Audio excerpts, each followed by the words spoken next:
Hello दोस्तों, स्वागत है आपका। महान लेखक की शैली से प्रेरित होकर यह कहानी है। कहानी का शीर्षक है बरसात की आखिरी शाम। चलिए सुनते हैं। साल 2012 की जुलाई। शहर लखनऊ में मानसून अपने चरम पर था। सड़कों पर बारिश की बूंदें तालाब सा जम चुकी थी और हवा में मिट्टी की गंध तैर रही थी। इसी बरसाती मौसम में अमन और रूही की जिंदगी का वो मोड़ आया जो उनके लिए हमेशा के लिए यादगार बन गया। अमन लखनऊ यूनिवर्सिटी में एमए का छात्र था। वह साहित्य का दीवाना, पुरानी किताबों का संग्राहक और कविताओं का शौकीन लड़का था। एक दिन लाइब्रेरी में वह गीतांजलि की पुरानी प्रति ढूंढ रहा था।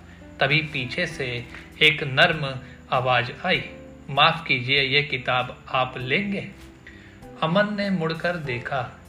एक लड़की सफेद सलवार कुर्ता और हल्की नीली चुन्नी में, आंखों में बरसात का पानी जैसे कैद हो खड़ी थी।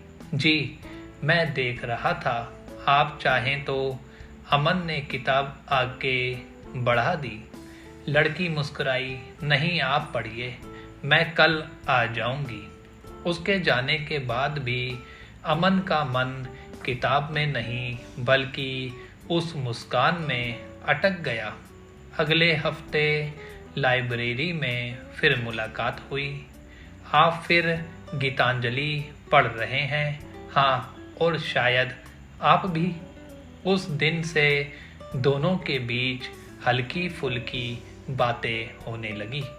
रूही को अमन की शेरो शायरी पसंद आने लगी और अमन को रूही का संजीदा स्वभाव। कॉफ़ी हाउस की मेज, किताबों की दुकानें और कैंपस की बारिश में भीगती पगडंडियाँ सब उनकी दोस्ती के गवाह बने। एक दिन अचानक तेज बारिश हुई। दोनों कैंपस से निकल रहे थे, तभी पानी का पर्दा सा गिरा। अमन ने कहा, चलो भीग लेते हैं। रूही हंस पड़ी, पागल हो क्या? बीमार हो जाओगे। बीमारी तो दिल की भी होती है और उसका इलाज बारिश है। उस दिन दोनों ने बारिश में भीगते भीगते कब हाथ थाम लिए, उन्हें खुद भी पता नहीं चला। रूही की आंखों में झील सा सन्नाटा था और अमन के दिल में पहली बार किसी के लिए धड़कनें बदलने लगी। दोस्ती अब मोहब्बत की देहरी पर थी। अमन रोज रूही के लिए छोटी छोटी कविताएं लिखता पर कह नहीं पाता। रूही भी महसूस करती थी कि अमन अलग है, मगर उसने कभी रिश्ते को नाम देने की कोशिश नहीं की। शहर की गलियों में उनके कदम साथ चलते, पर दिलों में कोई कसक बाकी रहती। वो दिन भी आया जब अमन ने हिम्मत जुटाई। शाम का समय, गोमती नदी के किनारे हल्की सी ठंडी हवा और डूबता सूरज। अमन ने धीमे स्वर में कहा, रूही, अगर मैं कहूँ कि तुम मेरी जिंदगी की सबसे खूबसूरत कहानी हो तो? रूही चुप रही। उसकी पलकों पर हल्की नमी थी। अमन, मुझे भी तुम्हारे बिना अब कुछ अधूरा लगता है। उस दिन दोनों ने एक दूसरे का हाथ थामा और वादा किया, चाहे जो हो साथ रहेंगे। लेकिन जिंदगी में कहानी हमेशा सीधी नहीं होती। रूही के पिता एक सरकारी अफसर थे और उन्होंने उसकी शादी अपने दोस्त के बेटे से तय कर दी, एक बड़े कारोबारी से। रूही ने विरोध किया, पर घर वालों ने मानने से इनकार कर दिया।